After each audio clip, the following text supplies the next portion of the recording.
សណ្តែកខៀវឬសណ្តែកបាយម៉ាំងប៊ីនគឺជាអាហារសាមញ្ញប៉ុន្តែមានតម្លៃអាហារូបត្ថម្ភខ្ពស់ហើយត្រូវបានប្រើយូរមកហើយក្នុងវប្បធម៌អាស៊ីខាងក្រោមនេះជាអត្ថប្រយោជន៍សំខាន់ៗនិងរបៀបទទួលទានឲ្យបានផលពិតប្រាកដសម្បូរប្រូតេអ៊ីននិងជាតិសរសៃ Fiber ជួយបង្កើនសាច់ដុំធ្វើឲ្យអស់អារម្មណ៍ឃ្លានយូរជួយបង្កើនប្រព័ន្ធរំលាយអាហារនិងបញ្ចុះបញ្ហាទូលាមបន្ថយជាតិស្ករក្នុងឈាមមាន Glycemic Index ទាបសម្រាប់អ្នកចង់គ្រប់គ្រងទម្ងន់ឬមានបញ្ហាទឹកនោមផ្អែមជួយបេះដូងនិងសរសៃឈាមមានជាតិ Potassium និង Magnesium ជួយបន្ថយសម្ពាធឈាមនិងកាត់បន្ថយ cholesterol អាក្រក់សម្បូរអង់ទីអុកស៊ីដង់ជួយការពារការរលាកពន្យាអាយុកាលកោសិកាក្នុងវប្បធម៌ចិននិងអាស៊ីសណ្តែកខៀវត្រូវបានចាត់ទុកថាជាអាហារបន្សាបកម្ដៅក្នុងរាងកាយរបៀបទទួលទានឲ្យបានផលពិតប្រាកដដើម្បីការចាត់ពិតប្រាកដសូមទទួលទានសណ្តែកខៀវដោយមើលខាងក្រោមនៃនីតិបន្តិចទៀតធ្វើជាសណ្តែកបណ្ដុះជួយបង្កើនវីតាមីន C និងអង់ស៊ីមងាយស្រូបចូលរាងកាយអាចបន្ថែមក្នុងសាឡាត់ឬបំពងស្រាលៗស្ងោរជាស៊ុបឬបបរងាយរំលាយល្អសម្រាប់មនុស្សវ័យកណ្ដាលនិងវ័យចាស់ញ៉ាំជាប្រភេទម្សៅឬទឹកសណ្តែកខៀវល្អពេលអាកាសធាតុក្តៅប៉ុន្តែគួរតែមិនបន្ថែមស្ករច្រើនពេកលាយជាមួយអង្ករសម្រូបបង្កើនប្រូតេអ៊ីនល្អនិង Fiber ខ្ពស់ជួយគ្រប់គ្រងជាតិស្ករចំណាំសំខាន់មិនគួរញ៉ាំច្រើនពេកប្រហែល1ខ្វាត់បៃឡោះទៅ1កែវក្នុងមួយថ្ងៃអ្នកមានបញ្ហាពោះវៀនងាយពុលខ្យល់គួរញ៉ាំបរិមាណតិចៗមុនត្រូវសម្អាតឲ្យត្រូវស្ងោរឆ្អិនល្អដើម្បីជៀសវាងបញ្ហារំលាយអាហារបើបងប្អូនមានអាយុជិត40 plus ដោយមេនុយដែលខ្ញុំធ្លាប់រៀបចំឲ្យមុននេះសណ្តែកខៀវគឺជាជម្រើសល្អសម្រាប់បេះដូងទម្ងន់និងជាតិស្ករ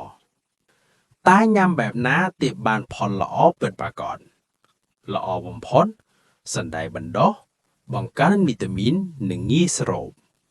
ស្ងោរទន់ឬបបរងាយរំលាយលាយអង្ករសម្រូប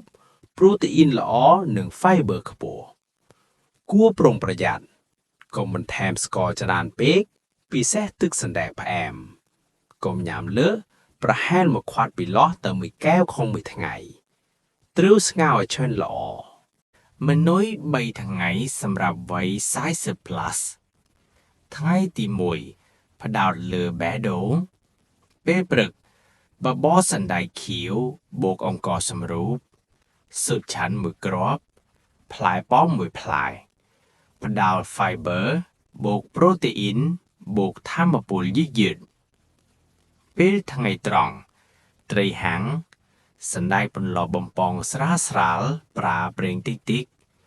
បន្លែស្លឹកបៃតងជួយបន្ថយ cholesterol និងសម្ពាធឈាមពេលល្ងាច